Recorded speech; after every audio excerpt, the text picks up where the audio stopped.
For the best in music, arts, and entertainment, venture to the outside.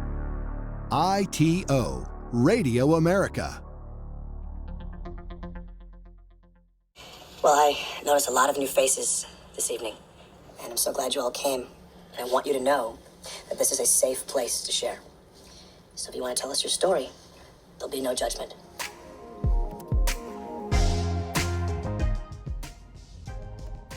Hi, my name is Charlie, and as you know, I have a problem.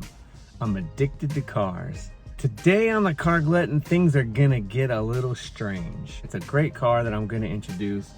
What's totally Twilight Zone about having this car or introducing this car is that it's crazy to me that I actually own this car. Anybody who knows me knows that as much as I love cars, and I do like, admittedly, I do like some traditionally ugly cars, I guess. A lot of cars that other people don't think are cool or don't think are attractive. For some reason, they flip my switch. But on the other side of that, there are other cars that other people like, other people love. Actually, in this case, the whole world loves besides me. It's just always been that way. For me, because I love styling of a car, to me, one of the absolute lowest on my list of good-looking cars is the Toyota Camry. Not the new Toyota Camry, that's badass. I'm talking about late 90s, mid 90s, early 2000s, all the way up till the new body style. I admit they are fantastic cars. Maybe one of the best cars ever built as far as reliability. They're just hideous to me. Not even hideous. I can't say they're ugly. They're not ugly. They're just completely unnoteworthy. They're not even interesting enough to be ugly. They're just nothing. They're like if I handed a 6-year-old a crayon and I said, draw me a car. They would make that shape and it would be the car. I don't know. Toyota Camrys. I get it. They're great, but man, are they boring. I can't even. Oh, I just don't like them. That being said, Lexus. Let's just show the people what we've got.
That's right.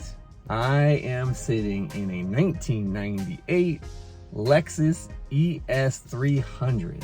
As you know from previous videos, I was forced to make a choice between toys, and the Volkswagen Beetle was the obvious choice. I'm not gonna get rid of my SL. That's not happening. So as much as I love that Beetle, and like I said in other videos, I will have another Volkswagen Beetle. That's unfinished business, just like my 300 CE that's unfinished business too. So there will be more of that. I had to get rid of the Beetle. Part of the reason being that we just got my wife her Jeep. And another part is I have a daughter coming up on the grand age of 16, going to get her driver's license and go out into the world as a driver. I'm sure I'm more excited than she is. I couldn't wait to be 16. Kids now, they don't really care. But she's gonna need a car. When I'm thinking of reliability and I'm thinking of safety and I'm thinking of a great first car, Toyota Camry fits all of those. But what came to me with an opportunity is the Lexus ES300, which is, for all intents and purposes, a Toyota Camry, but with the Lexus flair. I knew immediately I was not interested in this thing personally, but it was a good deal, and I'm thinking, I gotta set my biases aside and just give this sucker a chance. And I'm telling you what, man, it's crazy. My mind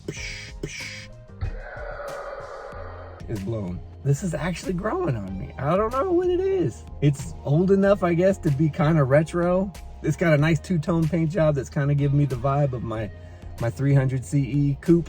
Kind of sleek lines. I don't know. It's a cool car, man. Completely a surprise to me, but I'm actually digging this car. So I'm gonna go over a brief history of Lexus and this Lexus ES model. Kind of interesting. If you guys have watched on, I think, History Channel, they have a whole series of cars that changed the world, or companies that changed the world or something, and they went into Toyota and Honda. And it was really interesting, the history of those companies. And since these aren't really my shtick, I thought it'd be fun to kind of see where, especially Lexus, came about. So in 1983, Toyota challenged their designers, challenged their team, challenged themselves to build the greatest car or greatest luxury car ever built. They christened this secret project just within the company as F1, or Flagship 1. Up until that point, Toyota did make overseas only a hand-built limo style car called the Century. There's one in my neighborhood I've seen once. If I ever get a chance to make a video on it, I totally will, because it's super cool.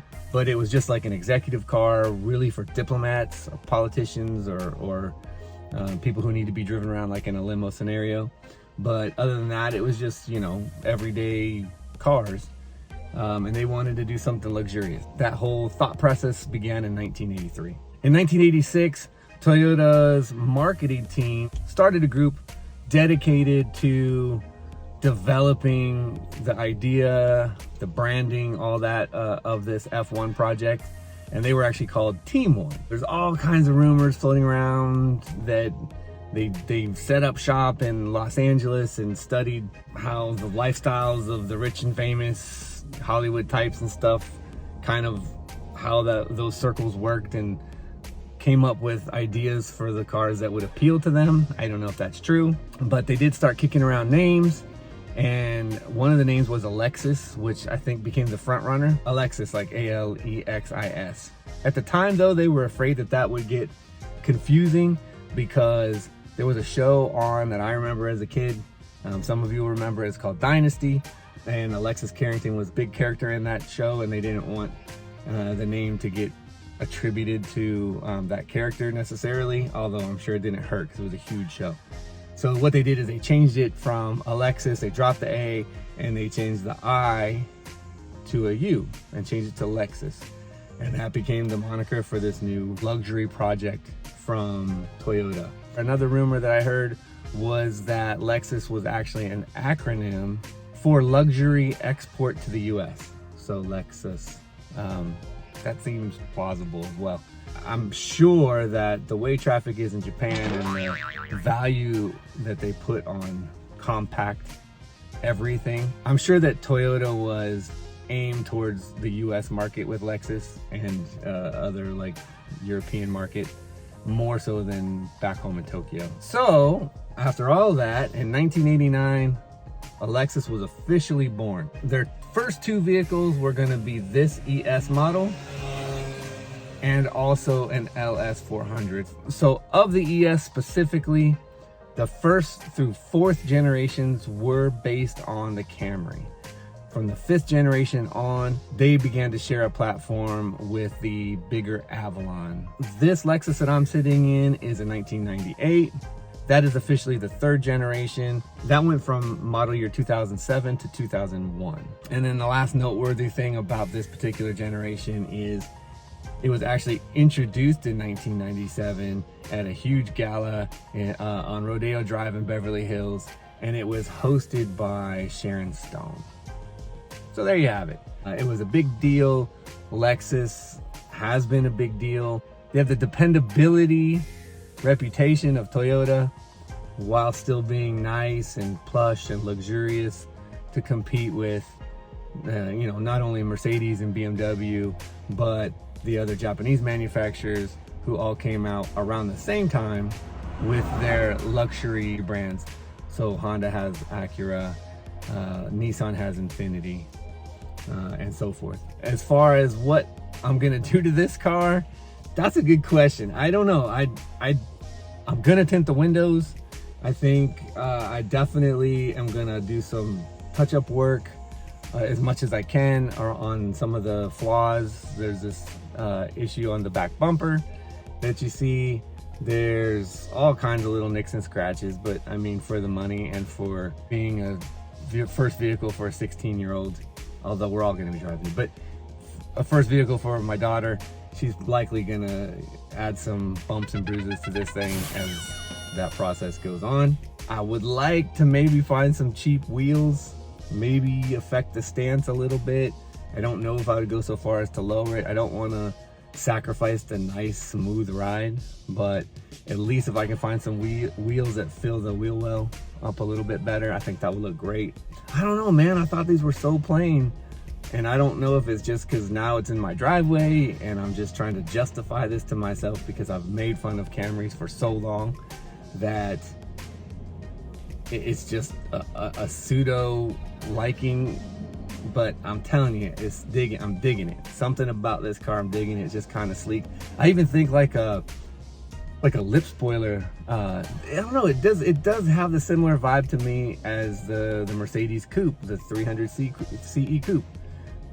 Definitely the 300 CE Coupe looks loads better. I like the notchier, angular. That's more me. This is more rounder, as things were in the 90s. But it has the kind of same vibe with the two-tone thing, and it's a little notchier than a standard newer Lexus is. So I don't know, it's just kind of cool. I think if I can get some nice wheels, tint the windows, maybe that lip spoiler might be pretty cool. Although I don't want to do anything crazy to make it look dumb. But because this is definitely a classy grandpa car, as my daughters call it. So you can only do so much. But I don't know, I think it's cool. This is my very first experience with Toyota. So we're about to see how it lives up to its reputation. Obviously, every case is different. This car was taken care of by whoever was taken care of. They only had 2 owners before me that I know of.